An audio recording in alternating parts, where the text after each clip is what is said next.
Hello students, this is my next video of class 9th which is based on the concept of pressure. So today I am going to discuss the basic concept of pressure and the term related to our pressure, and also we will discuss the explanation and formulation of our pressure and the various applications which is related to our topic pressure. Before coming to the topic, I want to say that please subscribe my YouTube channel and share amongst your friends. And also please don't forget to press the bell icon of our channel so that you can get the proper notification through my channel. Now students, here I am going to discuss the pressure with the help of one common example. It is a common experience that fixing a blunt nail to wall is difficult as compared to the sharp one. यहाँ मेरा ये motive है कि अगर मैं एक daily life example को set करूं तो आपने अक्सर देखा होगा कि अगर हमारी नेल ब्लंट होती है, ब्लंट होने का मतलब है ये सेकंड वाला जो नेल आपको दिख रहा है ये नेल, और शार्प वन का मतलब ये है। तो अगर इसका जो पॉइंटर है, ठीक है, जहाँ पे शार्प एज आपको दिख रहा है और यहाँ आपको शार्प नहीं दिख रहा है, तो इन दोनों नेल में से किस नेल को आपको जो है दीवार में लगाने में आपको डिफ़िकल्टी फील होगी? तो आपका आंसर आएगा सर ये ब्लंट वाले को, है ना। और शार्प वाले को क्यों?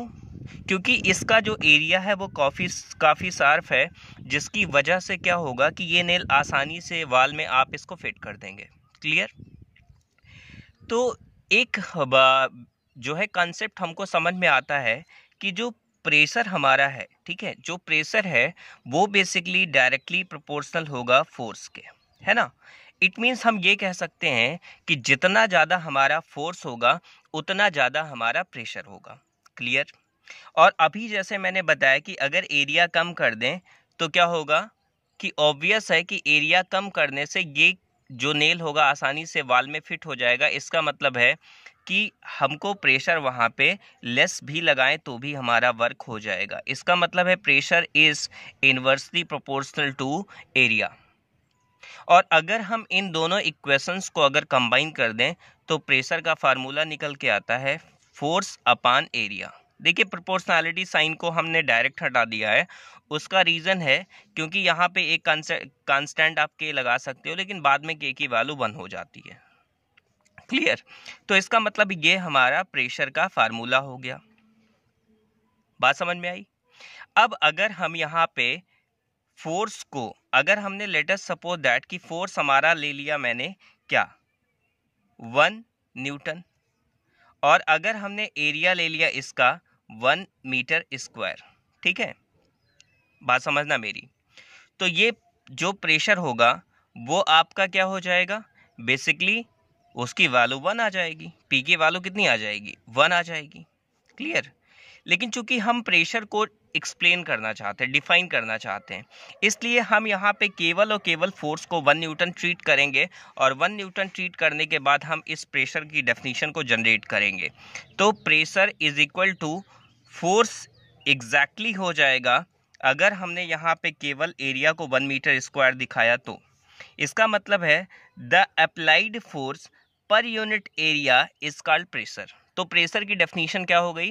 प्रेशर की डेफिनेशन हो गई, मैं यहाँ पे लिख दे रहा हूँ, the force applied on an unit area is called pressure, is called pressure. Clear?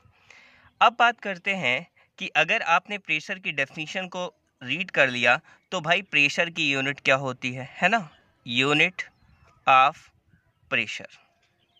चलिए अब इस यूनिट को हम, प्रेशर की यूनिट को समझने की कोशिश करते हैं। तो आपको मालूम है फार्मूला क्या है बेटा? P is equal to F upon A है। क्या है? P is equal to F upon A है। तो फोर्स की यूनिट होती है न्यूटन और एरिया की होती है मीटर स्क्वायर। तो हम ये कह सकते हैं कि जो प्रेशर की यूनिट होगी वो न्यूटन पर मीटर स्क्वायर होगी, है ना। और प्रेशर की यूनिट को हम न्यूटन पर मीटर स्क्वायर भी लिखते हैं और प्रेशर की यूनिट को पास्कल भी लिखते हैं।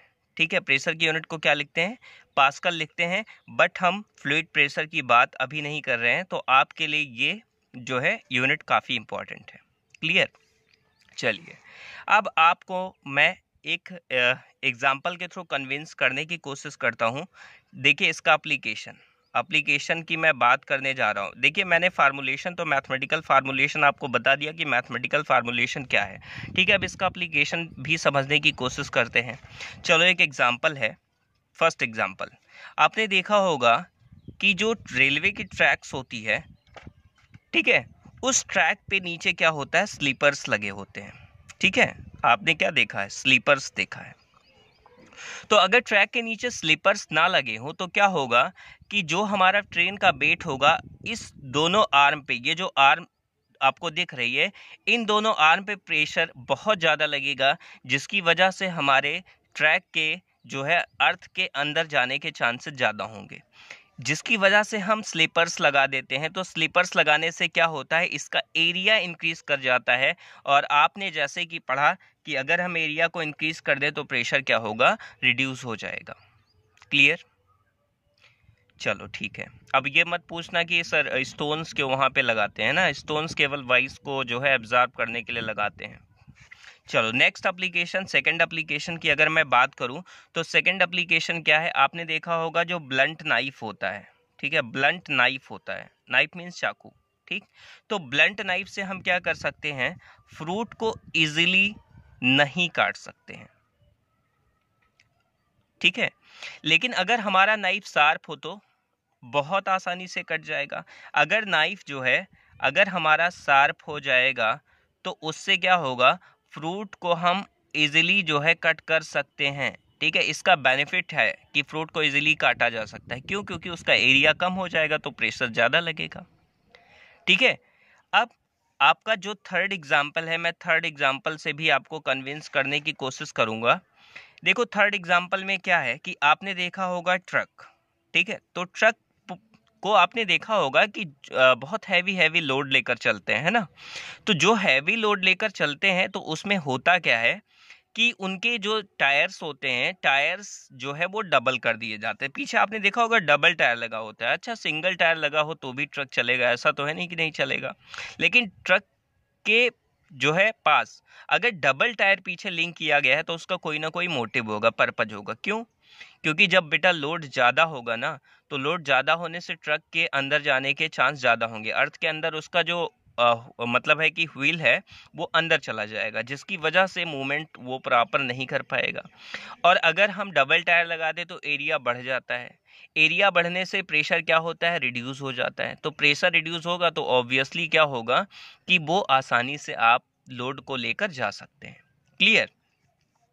एक फोर्थ एग्जाम्पल मैं आपको बता रहा हूं। देखो, इसमें हमने क्या किया, एक कुली को आपने देखा होगा, है ना, कुली आपने देखा होगा।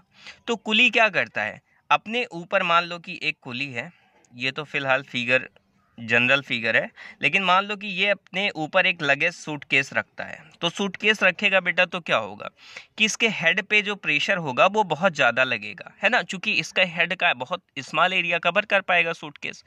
तो इसलिए वो अपने ऊपर क्या करता है, एक छोटा सा जो है कोई कपड़ा रख लेता है, वो उसको इवन इन द सेंस हम पगड़ी भी बोलते हैं, तो उसके अपने हेड के ऊपर रख लेता है, जिसकी वजह से क्या होता है कि इस पे प्रेशर का जो अमाउंट होता है वो रिड्यूस कर जाता है। क्यों?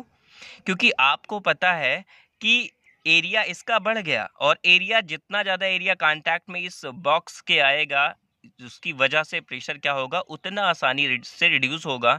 और इस तरह से हम ये कह सकते हैं कि डेली लाइफ में हमारे प्रेशर कितना इम्पोर्टेंस रखता है ना। विदाउट जो है प्रेशर के एप्लीकेशन, ठीक है, हम अपने डे टू डे लाइफ में चीज़ों को आसानी से जो है चीज़ों को अचीव नहीं कर सकते हैं।